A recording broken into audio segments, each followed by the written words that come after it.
Rube's Observations brought to you by Bradford White Water Heaters. Observation number one, let's talk about the Eagles' running game.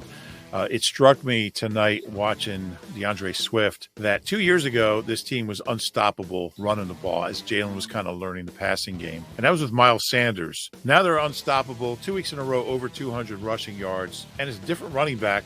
What's the same? Different offensive coordinator. What's the same? The O-line. Not taking anything away from DeAndre Swift. He's playing at a really high level. He's seeing where to run, seeing the holes really well. Great vision, great leverage, great balance, great power. But this O-line is making the running game happen, and they are beasts in there. There were some carries tonight and last week where DeAndre ran like 6, 7, 8 yards before anyone touched him. Look, this is one of the best run defenses in the league. Number 4 coming into week 3 with this O-line. They're going to be able to dial up that running game anytime they want.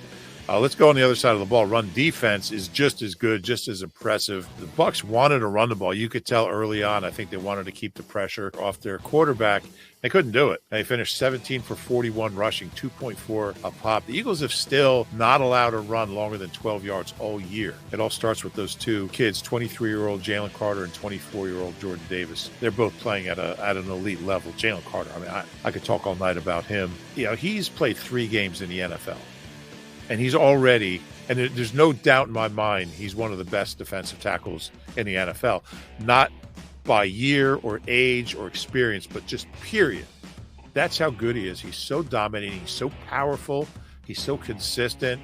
He came in here and guys like Fletch taught him how to be a pro. And he's made an impact in every game he's played in so far. And that's a position where a lot of young kids, it takes them a while. It takes them a few years to really figure it out.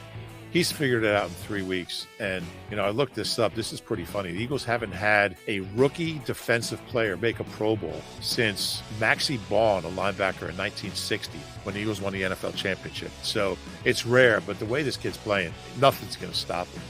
And the final thing I wanted to hit on was just Nick Sirianni and his ability to get this team prepared this year, coming off that letdown. I mean, how many times have we seen teams that lose a Super Bowl get off to a slow start, have a bad season, because you realize, like, we've got to just start that climb right from the bottom again, and it's overwhelming. But he's really gotten this team in a place where they've forgotten about last year, and they've come out this year. I can't express enough how hard it is after you lose a Super Bowl to come out the next year and start 3-0. And look, they haven't been pretty. They haven't been clean. There hasn't been one game where they've done everything right, but they're 3-0. They're one of only 3 undefeated teams, and we don't give Nick Sirianni enough credit for how he got this team ready for this season and how prepared they were.